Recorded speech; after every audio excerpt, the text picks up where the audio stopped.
Assalamualaikum warahmatullahi wabarakatuh. Kembali lagi di kanal YouTube Sasakpedia.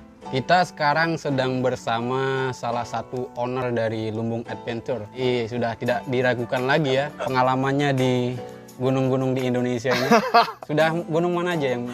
Waduh, nanti kita cerita-cerita sedikit nanti lah. kita cerita. Oke. Pengalamannya masih cetek lah ya. Di video kali ini kita akan tanya-tanya terkait peralatan-peralatan yang perlu dibawa ketika mendaki Gunung Rinjani dan bukit-bukit di sekitarnya gitu. Apakah ada bedanya atau tidak? Nanti kita tanya langsung sama ownernya Lumbung Adventure. Ini boleh buka masker ya? Bu, silakan. Oke. Ini kita relax saja nih ya. Relax saya. Halo semuanya, nama saya Johari. Kalau di Basecamp biasa dipanggil Coing atau Bang Jo. Mau dipanggil sayang juga nggak apa-apa. Saya masih belum ada yang punya gitu ya. Kecuali orang tua dan Tuhan saya. Nggak apa-apa promosi gitu ya. Iya. Oke. Tahu apa viewers masih ada yang Iya. Ngarep gitu ya. Oke, langsung langsung aja ya. Menurut Side yang sudah berkecimpung lama di dunia pendakian, khususnya di Gunung Rinjani ini, apa saja yang dipersiapkan para pendaki-pendaki pemula ini? Oke, disclaimer sedikit ya, Bang Arham ya. Pertama saya mau konfirmasi, saya bergerak di industri pendakian. Saat ini sedang menyediakan jasa perental juga. Ya oke, saya mengkonfirmasi itu. Tapi kemudian sebagai pendaki yang sudah melanglang buana dan sebagainya, saya masih belum berani mengatakan seperti itu. Hanya beberapa trip saja begitu ya. Kemudian hanya mengenal bagaimana tata cara dan sebagainya, beberapa gunung dan sebagainya. Kalau bukit juga alhamdulillah sudah beberapa juga, tapi ya kalau untuk sharing-sharing dan bukan bermaksud menggurui, oke lah. Oke gitu ya. Oke, tadi kalau misalnya kembali ke pertanyaan gitu ya. Persiapan apa saja? Persiapan apa saja? Dalam konteks di gunung yang lain ada bedanya persiapan di gunung yang lain sama di Rinjani? Oke, secara general aktivitas pendakian ini salah satu cabang olahraga yang dikategorikan sebagai olahraga ekstrim. Oleh sebabnya untuk mendaki gunung ini sebenarnya kategori pendaki senior dan pemula itu masih agak abu-abu karena memang tidak ada dikotomi yang spesifik terkait dengan hal itu. Yang ada memang pendaki yang siap. Terkait dengan perbedaan bagaimana gunung yang satu dengan gunung yang lain, itu sebenarnya nggak ada. Karena persiapan secara general itu ada 3. Kalau misalnya dari ilmu yang saya ketahui, kemudian dari beberapa sharing yang sudah kami ikuti begitu ya, setidaknya ada 3 poin penting yang memang tidak boleh tidak ada ketika hendak mendaki gunung. Baik itu aspek yang kiranya dari fisik, kemudian juga dari gear atau perlengkapan yang kita bawa. Pertama itu ada namanya aspek teknis. Aspek teknis, kemudian yang kedua aspek fisik. Kemudian yang ketiga itu namanya aspek emosional atau kemanusiaan. Aspek teknis itu meliputi persiapan kita pra pendakian. Jadi yang namanya persiapan alat, pengetahuan terkait dengan medan dan sebagainya itu dilakukan ketika pra keberangkatan atau pra pendakian. Nah, ini termasuk ke dalam aspek teknis. Termasuk juga di dalamnya bagaimana kemudian kita mengetahui terkait dengan logistik yang akan nanti kita bawa. Karena nanti bedanya antara satu gunung dengan yang lainnya itu bagaimana jarak tempuh, kemudian logistik yang kita persiapkan dan bagaimana medan yang ada di gunung tersebut. Jadi otomatis ketika ada medan lama pendakian itu juga nanti akan mempengaruhi persiapan kita. Itu yang pertama.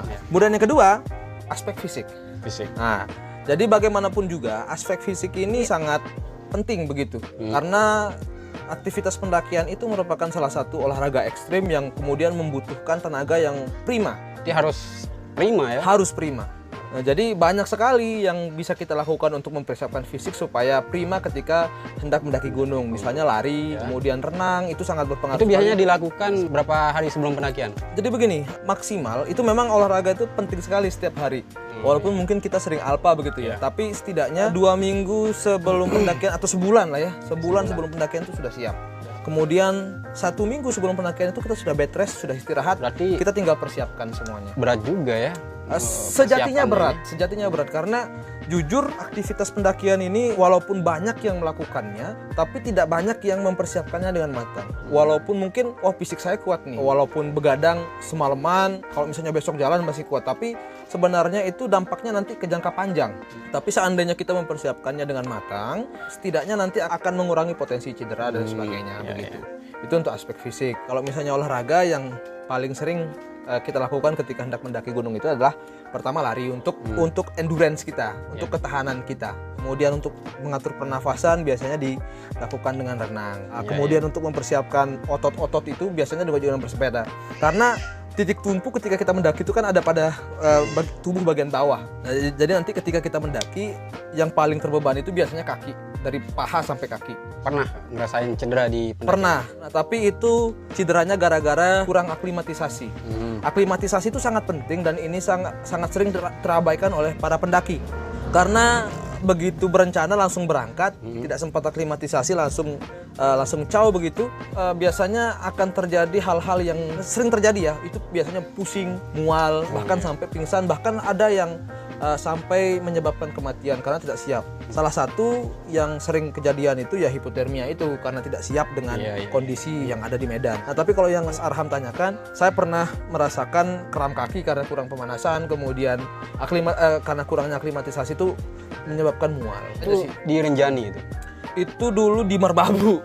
Di Merbabu dulu pernah kejadian saya ketika turun dari puncak sampai di Sabana 2 kalau nggak salah.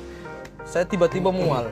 Air putih itu agak susah masuk karena saya punya riwayat asam lambung. Kemudian ketika sudah ada permasalahan di lambung itu nanti akan menjalar. Biasanya seperti itu. Kemudian sampai bawah baru kemudian alhamdulillah bisa jalan, tetap bisa jalan, bisa bawa logistik turun dan sebagainya. Kemudian hanya mual itu memang sakit. Kalau sakit di gunung tuh sakit banget gitu ya.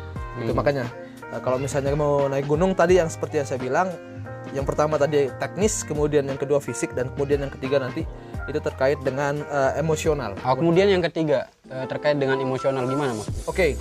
Ketika mendaki biasanya kan kita tuh mendaki rame-rame. Biasanya dalam aktivitas pendakian itu ada leader dan juga ada sweeper. Leader itu yang nanti akan memimpin rombongan, kemudian sweeper itu yang akan memastikan kelompok tersebut tidak ada yang tertinggal di belakang. Dalam proses pendakian misalnya dengan jumlah kelompok yang banyak, dua ini nggak ada dan harus terus saling berkoordinasi. Artinya sudah ada briefing terlebih dahulu. Kayak pemimpin kelompoknya. Betul. Nah, yang harus dimiliki selain memang fisik yang kuat, harus ada jiwa leadership dan rasa kemanusiaan yang tinggi. Jadi ketika nanti ada salah satu anggota yang cedera atau terjadi emergensi dengan anggotanya, nggak ditinggal. Karena memang beberapa kejadian khususnya di bulan Agustus ini kita dihebohkan dengan beberapa kejadian peristiwa emergensi yang terjadi di gunung. Entah mungkin memang ada beberapa faktor yang tidak kita ketahui, tapi yang jelas ada temannya yang meninggal kemudian ditutup oleh jaket, kemudian ditinggal di ada ya yang kayak gitu. Ada, dan itu baru kejadian 1 atau 2 minggu yang lalu. Oleh sebab itu aspek emosional itu sangat penting untuk dimiliki oleh seorang pendaki. Terlebih jiwa kemanusiaan itu memang harus diasah supaya memang tidak ada yang saling meninggalkan seperti apa yang saya ceritakan tadi.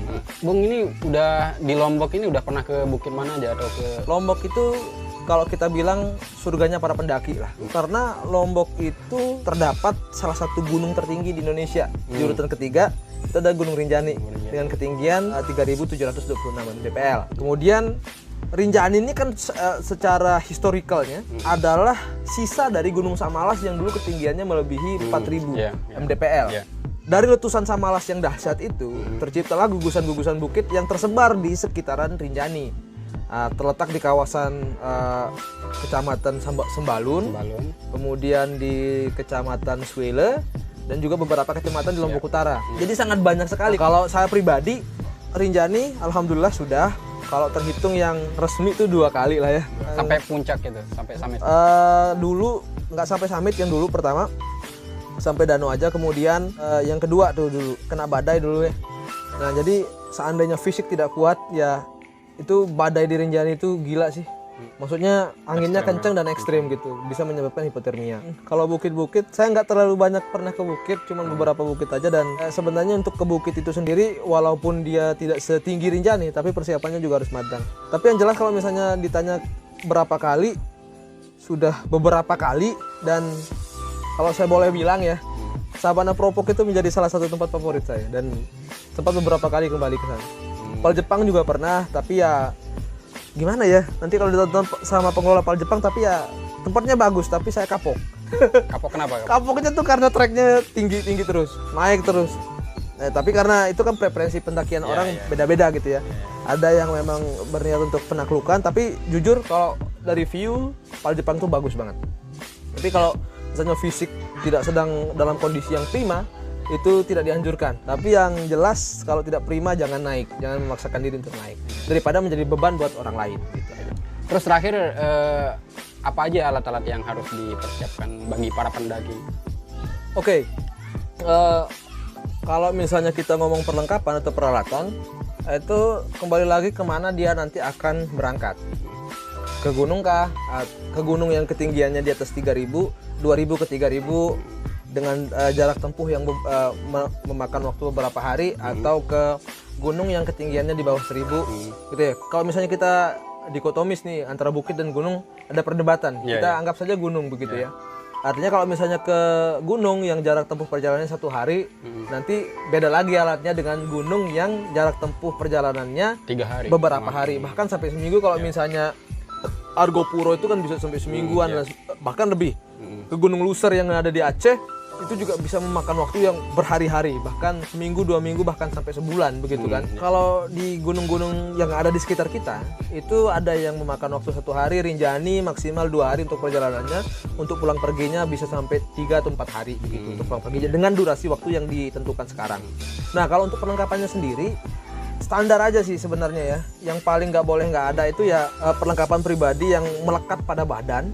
Kayak sleeping bag gitu. Sleeping bag itu ya perlu, sangat penting sekali, karena memang kondisi cuaca di atas itu kan suhunya itu sudah berbeda dengan di mana tempat kita tinggal, khususnya yang ada di sekitaran pantai lah ya, agak jauh dari pegunungan, jadi lumayan berbeda begitu. Kemudian jaket hangat itu sangat penting, ini sering abai sekali orang-orang. Kemudian pakaian, ini pakaian-pakaian kaos yang biasa dipakai trekking itu yang berbahan dasar katun sebenarnya tidak direkomendasikan karena tidak menyerap keringat. Menyerap keringat tapi tidak kemudian cepat kering. Nah, jadi itu nanti bisa menjadi salah satu penyebab hipotermia. Karena sangat tidak dianjurkan untuk menggunakan celana jeans. Jadi memang sudah ada desain celana-celana gunung yang memang didesain untuk perjalanan. Berat juga ya kalau pakai jeans ya? Berat juga. Jadi ketika ketemu hujan di gunung, jeans itu tidak mudah kering. Jadi memang direkomendasikan pakaian baik baju maupun celana itu yang quick dry. Jadi biar nanti mengurangi potensi hipotermia oleh keringat sendiri, oleh air hujan, air embun dan sebagainya. Pakaian gunung lah ya. Pakaian gunung lah. Kemudian di sana ya. Di kaki ini sebenarnya sangat tidak dianjurkan, bahkan dilarang gitu ya untuk menggunakan sendal. Bagaimanapun kita terbiasa menggunakan sendal, memang tidak dianjurkan. Tapi banyak yang pakai sendal. Banyak yang pakai sendal dan alasannya rata-rata memang sudah biasa. Tapi sebenarnya itu dia potensi terjadinya bahaya karena kita menggunakan sendal itu kan sangat besar. Gesekan dengan medan yang ada di gunung itu juga licin juga. Karena grip yang didesain di sepatu gunung atau perlengkapan outdoor itu yang biasanya digunakan di kaki itu berbeda dengan sendal yang biasa kita gunakan. Bahkan sendal-sendal seperti ini, mohon maaf ya, saya tunjukkan ini tidak dianjurkan juga untuk digunakan sebagai alas untuk trekking. Untuk di campground ya silahkan, tidak masalah. Yang dianjurkan itu menggunakan sepatu yang memang didesain untuk kegiatan pendakian, bukan sepatu sneaker, Converse dan lain sebagainya kan begitu. Tenda juga pasti kan? Tenda sangat penting sekali sebagai shelter kita, kecuali Anda misalnya survival nanti ya yang paling sering ya mendirikan bivak. Untuk teman-teman yang suka bushcraft itu biasanya membangun shelter sendiri gitu. Dan sebenarnya banyak lagi tergantung jenis perjalanan apa yang kita akan tempuh. Tapi yang paling standar itu jaket, baju gunung, pakaian gunung, kemudian carrier, sepatu, dan kemudian ya kalau misalnya dibutuhkan trekking pole itu sangat membantu juga. Begitu. Oh iya, selama pandemi ini kita kalau di gunung itu disuruh pakai masker apa enggak sih? Oke, ini gini. Selama pandemi memang kalau di beberapa base camp yang ada di Lombok sini tetap dianjurkan untuk menggunakan masker. Tapi kalau misalnya di perjalanan agak susah ya. Kita pakai buff aja itu udah ngap, apalagi pakai masker gitu ya. Tapi yang jelas karena protokol pandemi ya, kalau misalnya ketemu orang banyak ya usahakan menggunakan masker. Ketika di tempat istirahat menggunakan masker. Tapi yang jelas kalau di Rinjani sendiri, karena kalau misalnya mau ke Rinjani harus ada surat keterangan sehat. Nah, makanya nanti bahkan mungkin kalau sekarang di beberapa titik itu ada pencegatan menggunakan kartu vaksin, maka harus mempersiapkan itu. Tapi yang jelas protokol kesehatan yang dilakukan, yang juga diterapkan oleh beberapa base camp dan pengelola bukit dan gunung di sekitaran, khususnya di Lombok sini, itu mengharuskan menggunakan masker. Tapi kalau di perjalanan ya nanti menyesuaikan aja sih gitu. Kalau di gunungnya sih agak jarang ya, paling pakai buff aja karena dingin juga sih gitu. Oke, terima kasih Bang Jauhari Amrullah sudah berbagi tips and trik mendaki gunung bersama Kanal Sasakpedia. Oke. Satu lagi, kalau Anda butuh tuh alat-alat pendakian, bisa nyewa di Lumbung Adventure. Oke. Berarti bisa langsung DM aja ya di Instagramnya. Siap, DM, Instagramnya WhatsApp apa? dan sebagainya. Instagramnya Adventure Lumbung. Nanti kita cantumin di videonya ini. Ya. Oke, matur tampiasi.